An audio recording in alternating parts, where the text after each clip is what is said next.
Hello, and welcome back to week 5 of the best class of your life. You've got Kelly and Gabby again.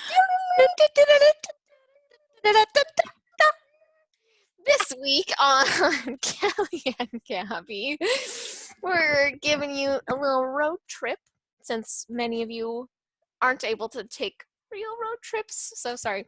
We're going to take you on a nice little road trip through Personal Financeville. Yay! Yay! Woo. Kelly's going to give us just a little bit of an idea of what all personal finance entails so that we can have some more discussions about how your personal and professional goals will be influenced by these topics of personal finance and how you can make decisions based on what your priorities are financially, professionally, and personally. Well said. Thank you. As Gabby said, I'm going to give you kind of an overview of some of the most important things that I feel, or at least that I think are important, or that were important to me when I was a college student. The information that I have is a mix. A lot of it is just stuff that I have had to figure out myself, kind of the hard way. But hopefully my lessons will be good teachers for you. And then also I did teach economics when I was a high school teacher, so I have some background in it.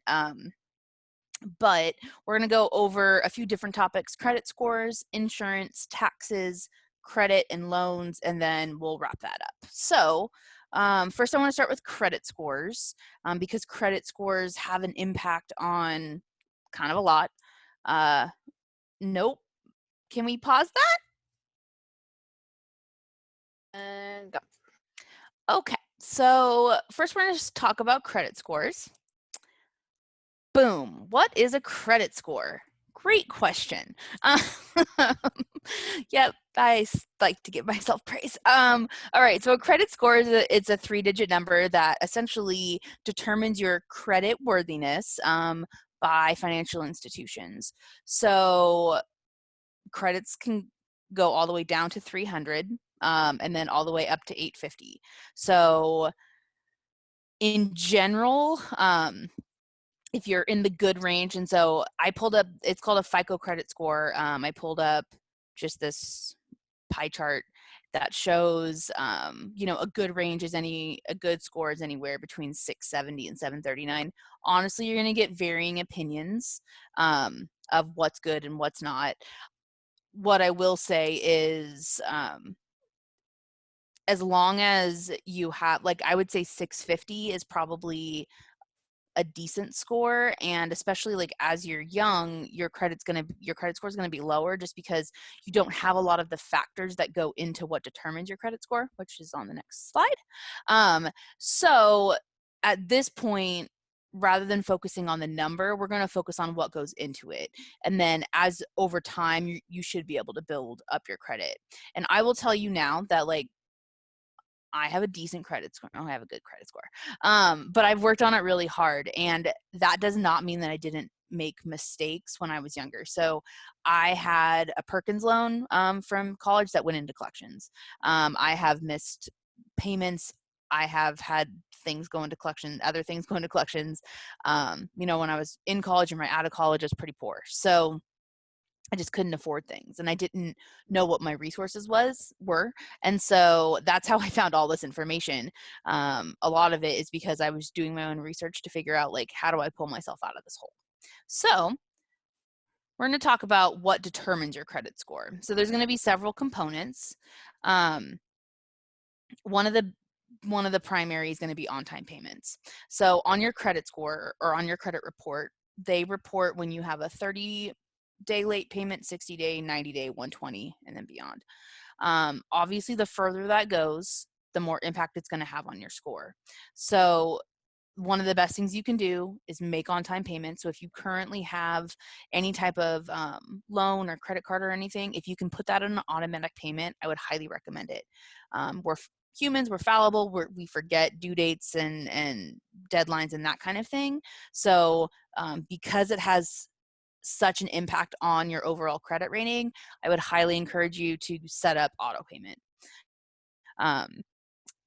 credit card utilization. What does that mean, right? So for instance, say you have 2 credit cards and they both have a credit line of $1,000.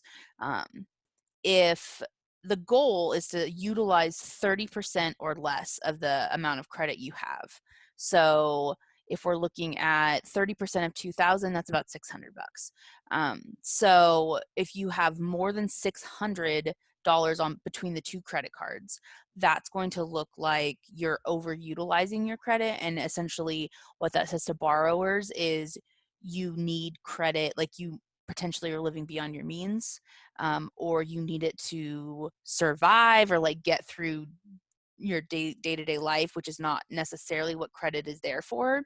So it's going to, again, impact your credit score. This, I will say, is one of the easiest ways to get your credit score up is by making a significant payment on a credit card, and getting your overall utilization down. So remember, around 30% is what you're looking for. So type of credit. There are obviously different types of credit card. That's going to be a basic one, but you're also going to have things like auto loan, car, or auto and car. Those are the same things. Maybe you have a motorcycle. Maybe you have a personal loan through a bank, a student loan, a home loan. So maybe you want to buy furniture and so you get a line of credit through, Ashley Furniture or something. So those are all different types of credit. So if you can vary your credit, and the more varied it is, the better. Because again, when creditors are looking, they want to see that you have a variety of credit options and that you're able to maintain all different kinds. Too much credit. So this would be where you have say a bunch of different credit cards. They're like, well, Kelly told me that if, I want to get my utilization down, so I should probably get $10,000 of credit. But it actually goes into the next bullet, which is credit length and history. This one is something that I am still dealing with today because I just, I've been building credit for about 15 years now. But every time, essentially what happens is every time you take out a new card, open a new account, it is added to your credit history or credit length average. So what the credit companies do, or credit unions do, is they will total up how long you've had each type of credit that's on your credit report, and then they average that number. So if you're adding a new credit card, that's a 0, right? You haven't had it, so it goes into that history as a 0, and then it's included in the average. So then your credit history length is shorter. So I feel like my credit history length is maybe 4 or 5 years, even though I've been building credit for 15, right? Because like I got a new credit card 2 years ago. So those, again, that's another factor. And then you're going to have, question from the crowd. You're muted. Megan, does your Ulta card count? It does. I'm just checking. So that's like another place for a line of credit, because they always try to get you. Yes. So Ulta, so even if it's like a store credit card, so, or for instance, Les Schwab is on my credit report because one time I got tires and I didn't have the money. So like you can get a line of credit through them. So it's like a $500 line of credit. I've only used once. I paid off in like 3 months. It's on my credit report. Not closing that. Because again, it doesn't hurt you for it to be on there. Like I have a credit card from when I was in college. I haven't used it in a decade. I don't even have the active card. It doesn't matter. I want it on my credit report because it helps with my length of credit history. So don't close old accounts. That's another that's a tip. And then you're going to have credit inquiries. So they're going to be soft and hard inquiries. So a soft inquiry does not hurt your credit, and then a hard inquiry does. But again, it's a very minimal impact, and sometimes it's unavoidable. If you're getting a new credit card, you're going to have a credit inquiry, and that's going to be a hard inquiry. Same thing, like I just rented an apartment. You had to have a certain credit score to live here, and then they do a credit check. So that's a hard inquiry on my credit report right now. It's fine. I mean, I don't even know if it dinged me, but I have like a more robust credit history, so it would probably hurt your credit a little bit more. But again, like those are pretty unavoidable. And then there's what's called a soft credit inquiry, and that's going to be something like we're going to talk about this later, but there's a service called Credit Karma where you can pull your credit score every 14 days. That's a soft inquiry, and so it's not going to hurt your score. It used to be that if you wanted your credit score, you would have to do a hard inquiry and you would hurt your credit every time you checked it. Now they've made it much more accessible because, you know, we demand things like access to our own or our own histories. So that is credit score and the primary factors that go into determining what your score is. So we kind of talked a little bit about like what a good score is. In general, I would say the consensus is if you have a 700 credit score or above, you're solid. Obviously, if you're 800 and above, you're doing it. And that's the thing, like you don't have to have a lot of money to have a good credit score. And I think that that's important. Credit health is just so important because it allows you, it, it it's access, right? It's access to things that you want and need. And again, like you don't have to have a lot of money in order to have a good credit score. What you do have to do is be responsible with the way that you spend your money. So there are different we have different scores because there are different companies. Your credit report is probably different with each company. So I use, and it's the last bullet, tools to help, but I'm gonna bring it up now. So there is a service, and I don't get paid by this service. I really should. It's called Credit Karma. It's free. You can sign up. It's something I've been using for about the last 5 years or so. It allows you to, like I said, access what your credit score would be. Every 14 days, you get an update. But then also, you can look at your actual credit report. So credit score and credit report, different things. Credit score is the number that's based off the information on your credit report. So your credit report is held by a couple of different companies. The ones that you probably heard are TransUnion and Equifax. So probably because there was a huge breach of their system and there was a settlement. Yeah, that would be part of me because that again is something that I've utilized and looked at my credit report. I would say trying to look at your credit report like twice a year is good. It's a little bit labor intensive unless you use something like Credit Karma where you can set up alerts. So every time something changes on my credit report, I get an alert. So like I just got one the other day that said my address changed. Correct. If I've opened a new line of credit or a new credit card, Ulta maybe, I get a little notification that says, hey, you did this. Did you actually do that? And then if it's not you, then you can go and dispute it. But I will say that my Equifax, my TransUnion credit scores are different by about 5 points. I don't know. They show that in Credit Karma. So honestly, what it is their formulas for calculating their credit scores are probably just slightly different. So one of the biggest things that you're going to run across as a young person is you probably have little to no credit right now. And it's like you need credit to get credit. So it's like one of those catch-22 situations. Luckily, banks are kind of on that. And so there are a few things that you can do. So the first one is they have like specific credit cards designed for typically like students or younger people or anyone building credit. And essentially what you do is you deposit money onto that card and then you use it like a credit card and it tracks it on your credit report like a credit card so they can show your on-time payments, which is obviously going to help you build up your credit. So that is always something you can do. There are some places that have like a lower threshold for what you need. So like Les Schwab, that might be a place like if you need tires, or potentially getting a cosigner. So sometimes that is something you can also do. So with a credit card or car loan or something like that, super good way to start building your credit. My car loan, which was co-signed by my grandparents when I was in high school, that was the first piece of credit I ever had. So, and again, like it's good to show those on-time payments. One of my most favorite things about Credit Karma is the tool that they have. It's a simulator that you can figure out, like, if I do this thing, how will it impact my credit?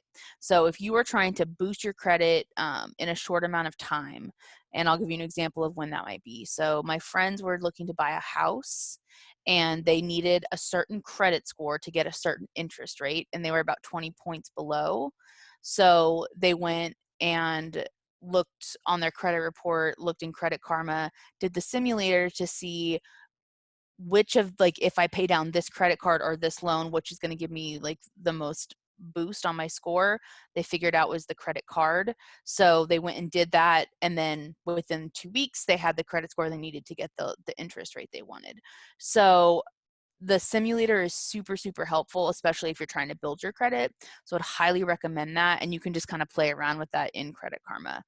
Again, like, it does have to know, I think it probably asks your social security number and things like that. So if you're not comfortable with that, please don't. You can absolutely request your credit report from the credit company, from like Equifax or TransUnion.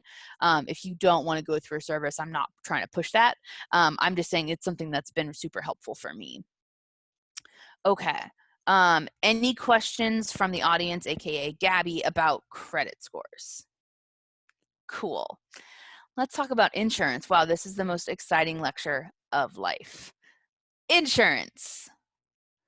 Okay, so we all hear about insurance. What is it? And what do we need it for? And a bunch of different things, obviously. We all know about medical insurance.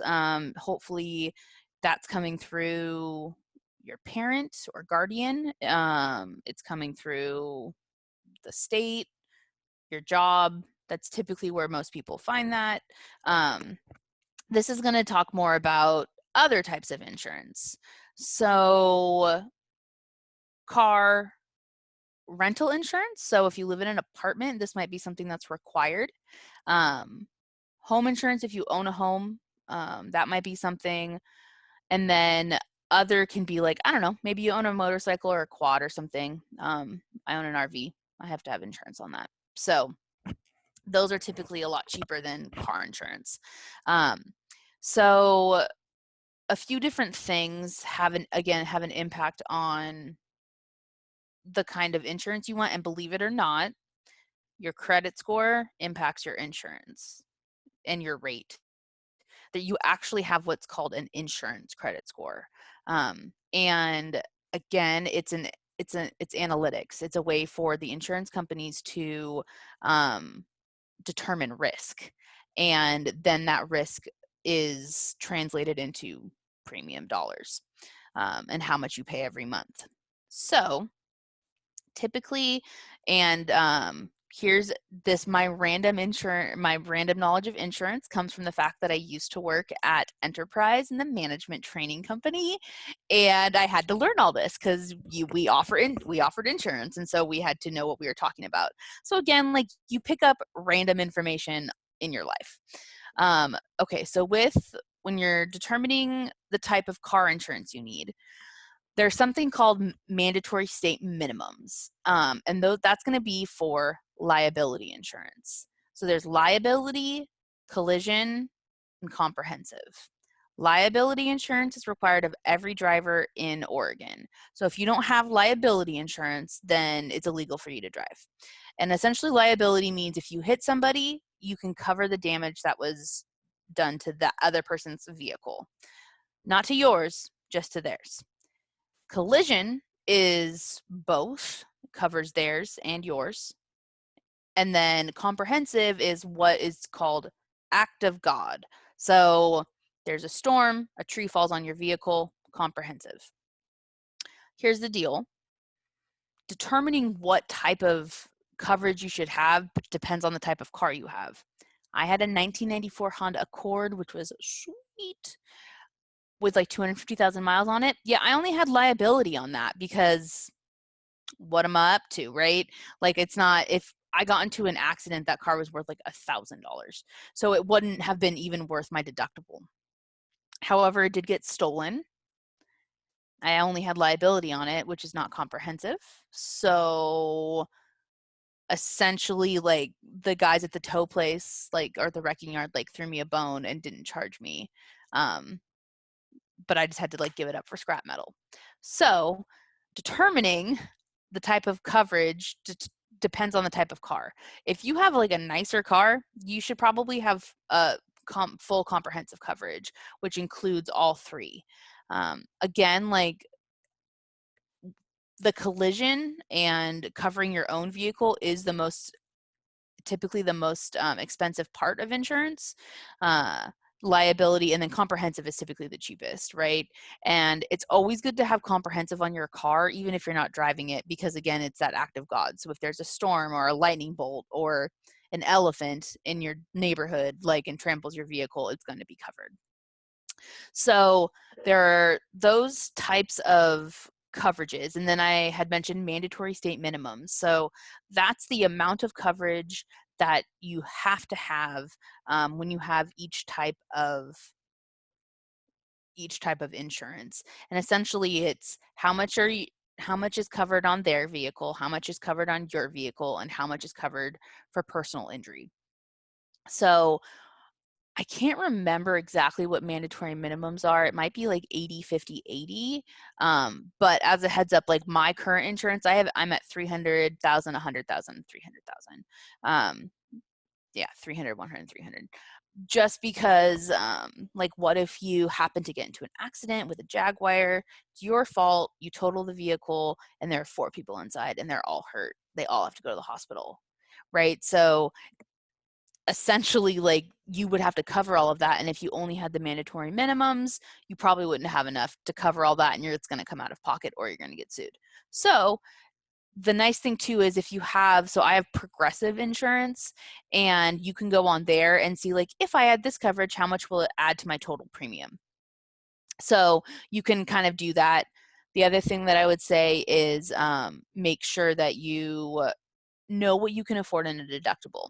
It's super nice to be able to say like $1,000 or whatever and have a lower monthly rate.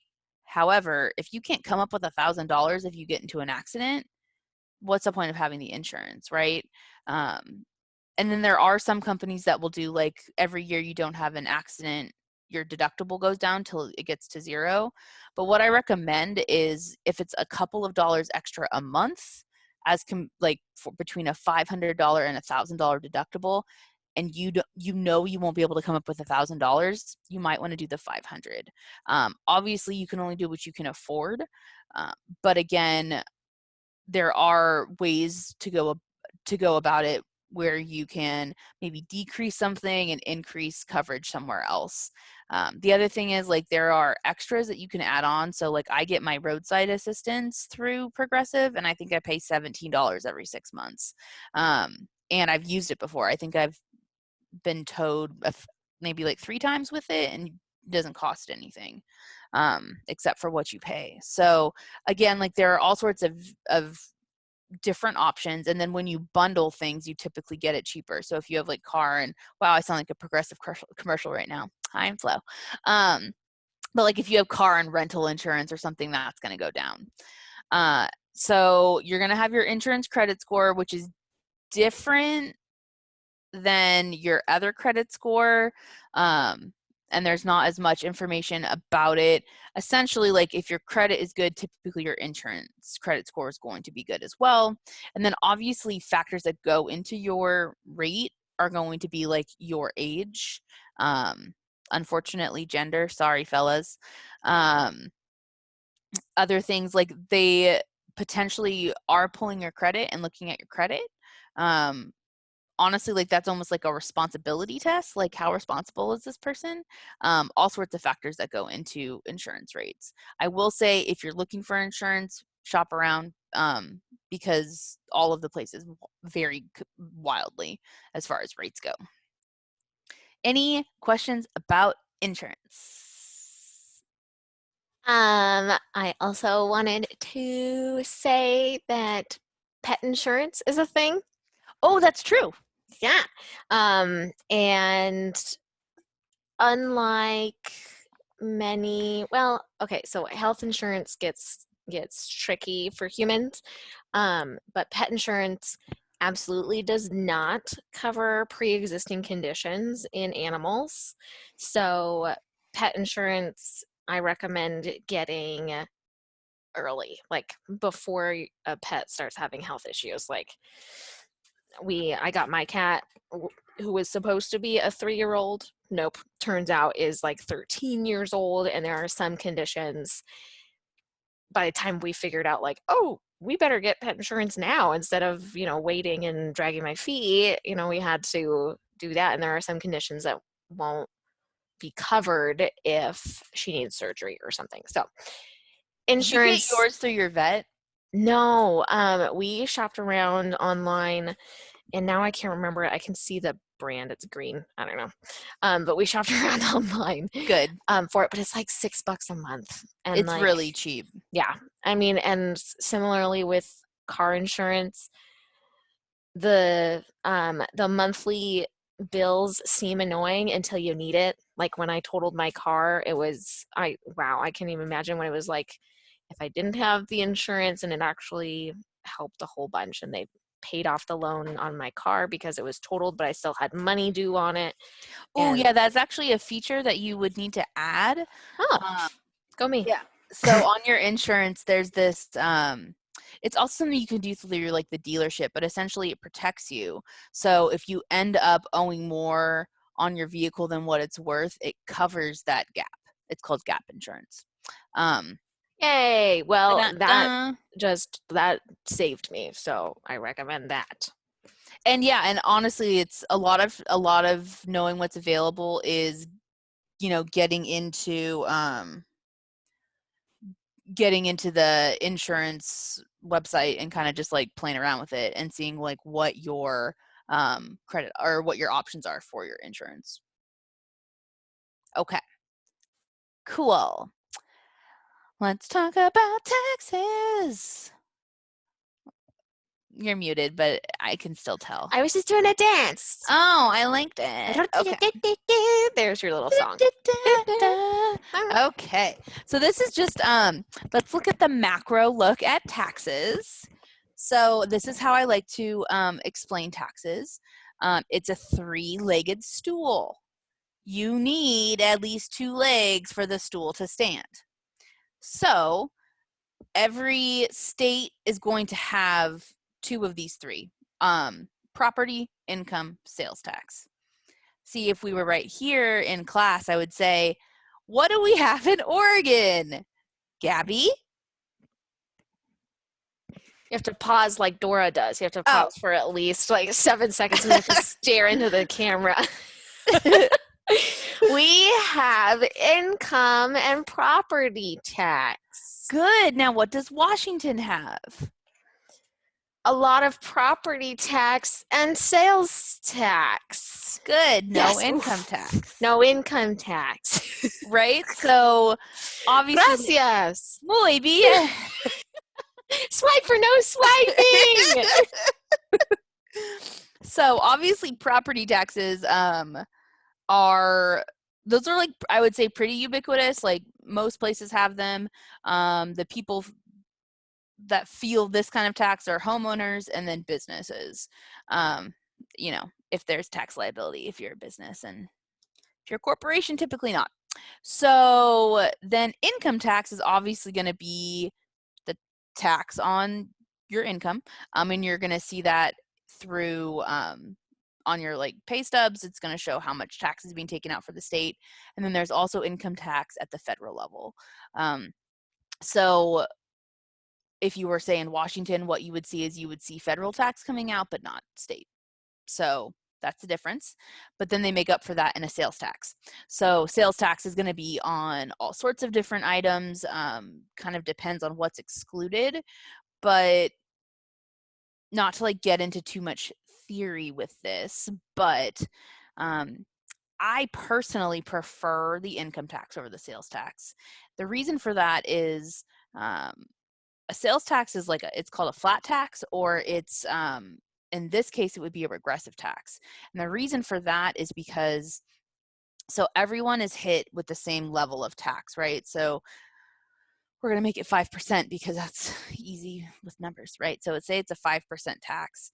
5% on $1,000 as opposed to is going to have is a bigger chunk than if you bring home $10,000 in a month, right? So it hurts people who make lower incomes disproportionately because they're ending up paying more of their actual income in taxes because they're not buying maybe luxury items that don't have that kind of tax, or they just honestly can afford it less because they're making $1,000 a month and not 10,000. Whereas income is obviously based on your on your like level of income that you actually make, and you have also the potential to get some of that back at the after you do your taxes, whereas sales tax, like, that's it, and it's a flat tax, and everyone gets taxed the same. So um if, like, this is just my own personal opinion, is that a lot of people complain about income tax, but I actually think it's a better choice, and it's also more predictable, and it's easier for states to plan off of that.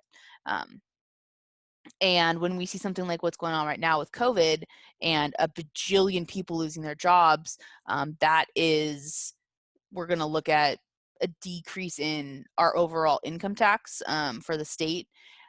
Same thing with property taxes if people end up having to sell homes, although there's probably, hopefully, not too much crossover there. But then also, it'll be interesting because to see the impact that it has long term on things like the ESSA bill, which is the education spending bill that just went through.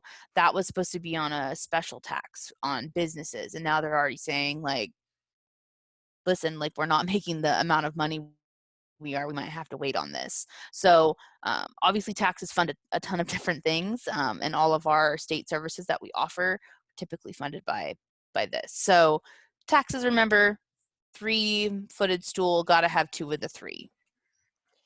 Questions? Yeah, well, not a question. I just wanted to kind of connect some of our other course concepts, which is Ooh. super fun. So, what we are studying, the current this is going to be timey-wimey. Okay, so the students are watching this. Hello, students, during week 5. But currently, right now, in our reality, we are in week 3, and the students are reading about cycles of socialization, as well as what is the difference between equality and equity. So, students, between sales tax and income tax, which one is an equal tax and which one is an equitable tax? Do you know which one it is? Do you see, Swiper? Really good. Thank you. I should be Dora. You should be. Actually, no, I shouldn't. She does it way too well. I can't do that. Yeah. I just wanted to, bring in that because sales tax is equal, right? We were talking about how if it's the same for everybody, the people that already have more, it's like it like the bite is smaller. Yeah, it's like they don't even, it's no big deal. But the people that barely have anything already getting taxed the same as those people that already have a ton of stuff, that hurts so much more, right? So that's what equality looks like in money and taxes, whereas income tax is a little bit more equitable, where it's dependent on how much you already have, or what bracket is some of the language that's used a lot. What bracket you're in and what category of income you might be in has different stuff. Good. Thank you. Oh, I at wish the you. students were here. Ah. All right, are you ready to move on to the next slide? For it. More tax information. Now we're going to talk about personal taxes. Ooh. So a couple of things: W-4, W-2. W-4, if you've ever had a job, you have to fill that out. And essentially what the W-4 is saying is this is the amount of exemptions I want to claim, or exemption would be like, listen, I have a child at home, and so I need more of my money because I have to take care of them, And so you would have a dependent, for instance. There is that little worksheet on the back of a W-4 that you fill out. Typically, you are going to be filing either exempt or zero. I myself I file, and I have been filing single. Okay, so I file married, but I have taxes pulled out as a single, and I had claimed zero. So essentially, I'm saying take out as much as possible. I know, because I just don't want my money. But it's because I've owed in the past, and I'm not in a place where I can just like magically conjure up a couple $1,000. So because you'll find taxes are super unpredictable to figure out like how much you actually owe. It's a guessing game. I prefer to pay more than I think I'm going to need, so then if in the end I won't end up owing, and if I get some back, I'm fine with that. It's obviously up to you. I encourage you to talk to your parents if you're still, or guardians if you're still a dependent, and then otherwise talk to a tax professional about the way to do that. I'm not giving advice on that at all, but that is what I do. You can Google it too. And then W-2s, that's what you're going to get. Just so you know, it is a law. You must have your W-2 by the last day of January. If not, then your employer is breaking the law and you can pursue them. So you should have your W-2s, and that's what it takes to file your taxes. So for the most part, if you are not working full time, and you're making below like $30 to $35,000 a year, you should be able to file your taxes for free. So, and because you're going to have what is called like a 1040S. So a 1040 is the traditional tax form that you file when you have, maybe you own a home and that kind of thing. It's the form that everyone fills out. Yes, because back in the day when I was an old person, I definitely filed my taxes in paper, like up until, because like that was our choice. There was no TurboTax, so I did that. You have to do it all by hand calculations and everything. It's better now because there are computers. So wow, I'm old. So if you have a pretty like simple, straightforward tax situation, so say you work one part-time job and maybe that's it, or like you have you probably have student loans or tuition or whatever, those kinds of things, like that's fairly simple. So you would get to file what's called a 1040S, and that S stands for short. So it's a short form. So if you're qualifying for that, and honestly, like you only need to bump up from that if you have a more like a trickier tax situation in the, like you have investments, maybe you own a home, that kind of thing. You can go on TurboTax or H&R Block, and you can file for free. I have used TurboTax for like at least the last 15 years, 10, 15 years. Super easy, walks you through. And now I'm not obviously getting it for free. I have a more complicated tax situation, but even then, it's still, you just pay for the upgraded, the more complicated service, and it walks you through. I've never had an issue with it. I would highly recommend doing that. Or if you obviously like have a family member, I mean, you can certainly pay like a tax professional. They're just pretty expensive. So for people that can't afford that, several $100s to file your taxes, you can certainly do that through a free service. And I would highly encourage you to do so. And typically during tax season, AARP puts on tax aid Oh yeah. services, which I've done before. There was one year right when I was, let's see, I think I was still in my master's program, but I wanted to do it in person, and there was some complicated stuff happening. And so that was through my city government. Like they just put it on. It was kind of like Parks and Rec. They just, and you signed up for it, and it's all these precious older adults helping you. Mm-hmm. And so It's so cute. yeah, so if you like to talk to a real person, that's a free service, and they do it with you on the computer.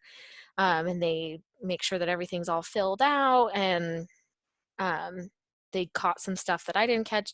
But then after that year, I started doing TurboTax, and that's been going really well. And so even me, like I'm just barely above qualifying for this short form that Kelly's talking about. And so there is a free option, but what I just found these last 2 years, because I've been paying on my student loans for the past 2 years, um, is that TurboTax thinks that as soon as you start paying on your student loans, that makes it a complicated, or like the next level up of complicated tax situation. And so they do make you pay. It's like $40 and they take it out of your return. And so to me, that's worth it. But just to like keep that in the loop, because there's interest, which we're going to talk about, there's interest on the student loans. And so then there's like some tricky interest rate doohickeys that they factor into the taxes and stuff. And there's also, so you can deduct the interest that you pay, you can deduct a certain amount of that from your tax bill. And then you can also, there's like, I forget there are a couple of different programs for students who are currently in college to get rid of some of the tax liability there for tuition, and then especially if you're in your first 4 years, and then other things again like if you're starting to pay. So yeah, there are different things. It does get a little more complicated, but if you're in school and not currently paying on student loans, you should be good to do I think they call it TurboTax Freedom Edition. Yeah, I think so. Freedom. Okay. Yeah. So good with taxes. Muy bien. Woo, we're getting there, peeps.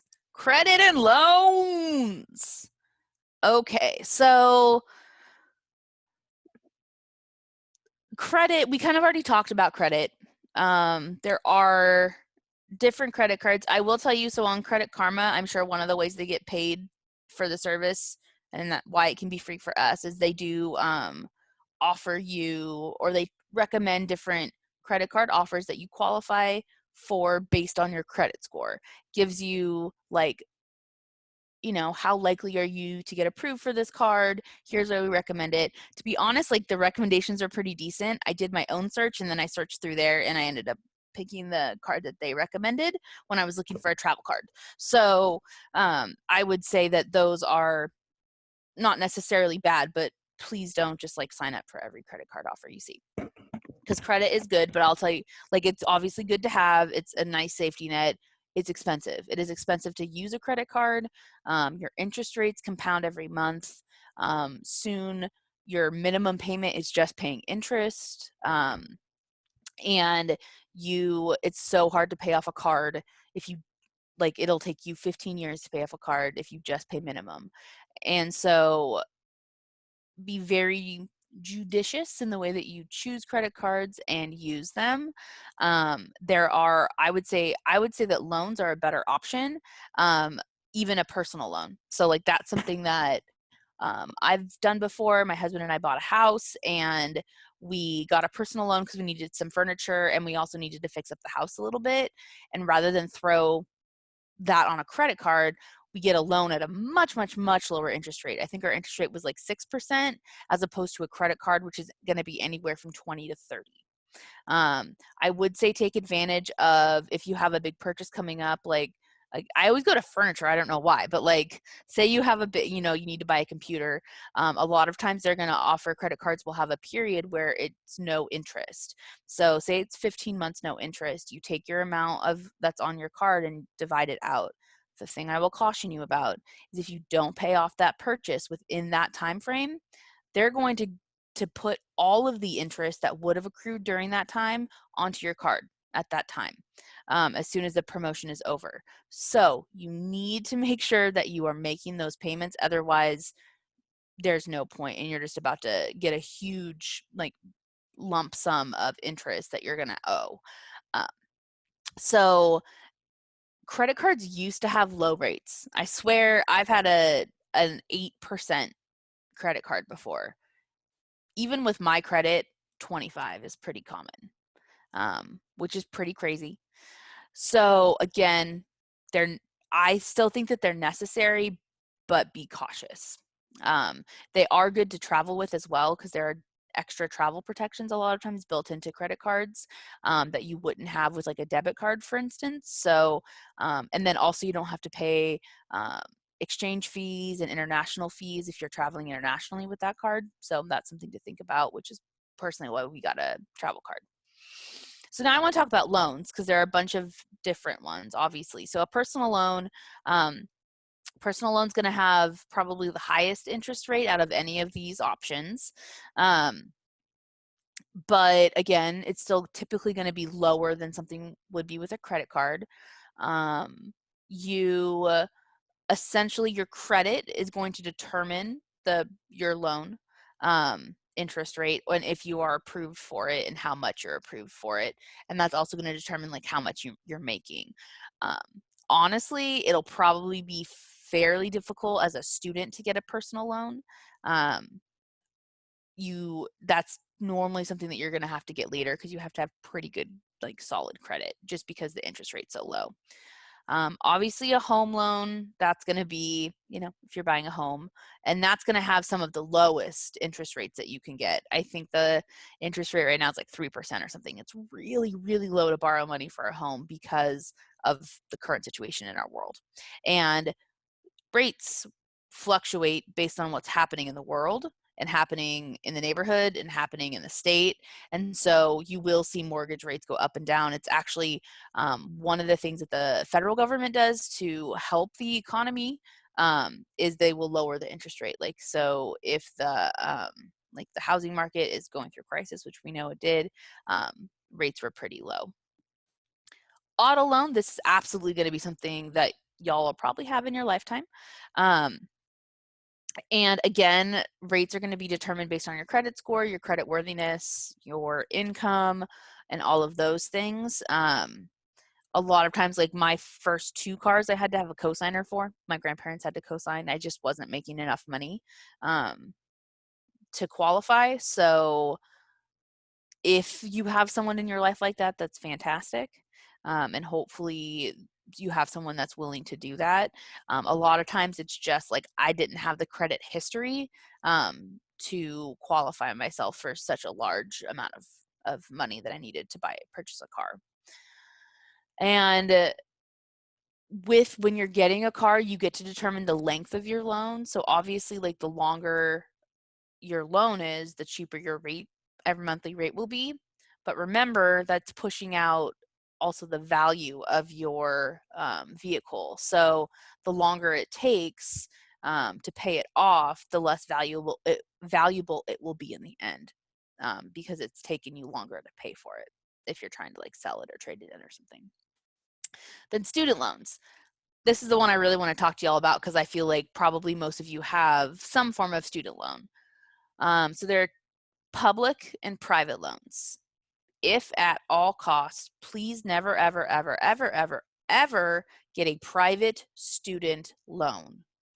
All of this, like right now, the president put a hold on all student loan payments, and so they're all in forbearance, which means you don't have to pay. Interest rate is 0. If you have private loans, that does not apply to you. Doesn't matter. Public service loan forgiveness. You work in public service for 10 years, you make payments during that time, all your loans will be forgiven. Private loans doesn't count. Income-based repayment, not for private loans. And it's tricky. So because sometimes it's like, well, a loan is a loan. Nope. You're going to want to if you're going to get a loan, a student loan, hopefully you can do that through financial aid. So even if you're not getting any of the free money, so the grant money, please fill out your FAFSA because you would still hopefully qualify for at least an unsubsidized Stafford loan. And that's again going to be through the federal government.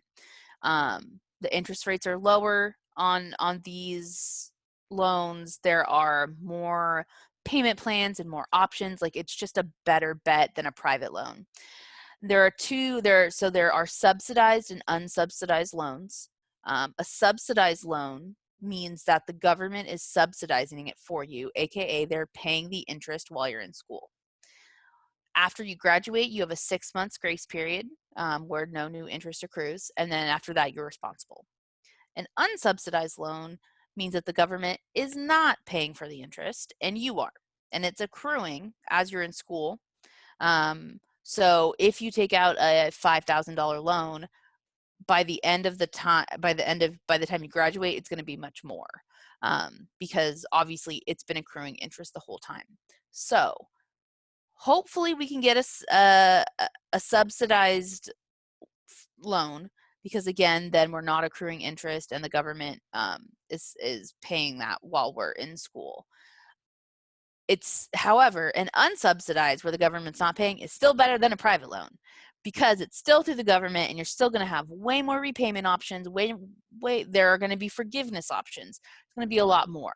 And so even if, again, like if you don't qualify for grants, it doesn't mean that you don't qualify for the loans. And things happen. People lose jobs. Emergencies happen. So sometimes you end up needing to take out a loan.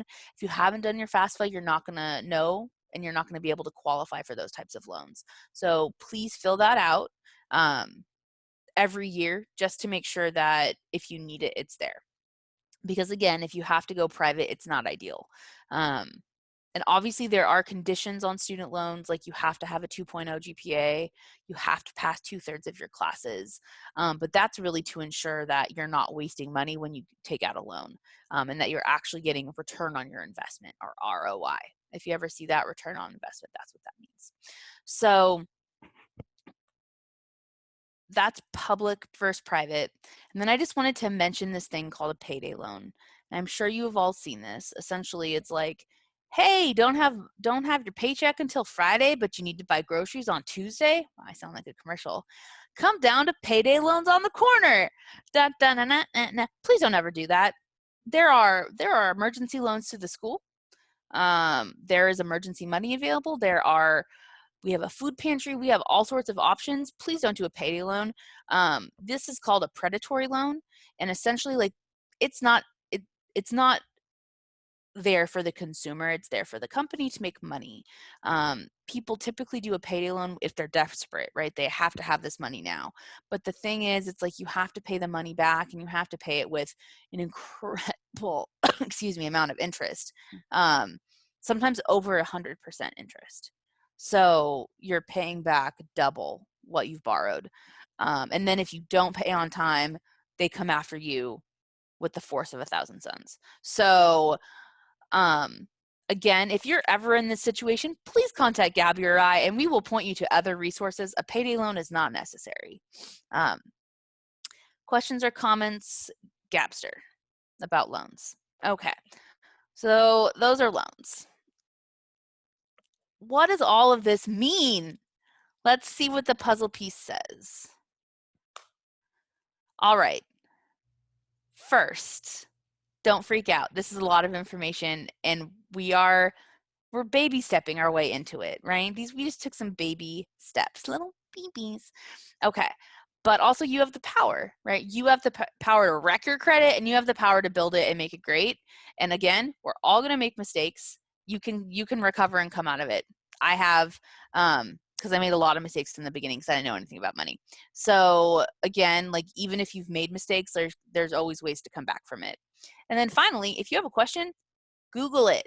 All of this information is available online.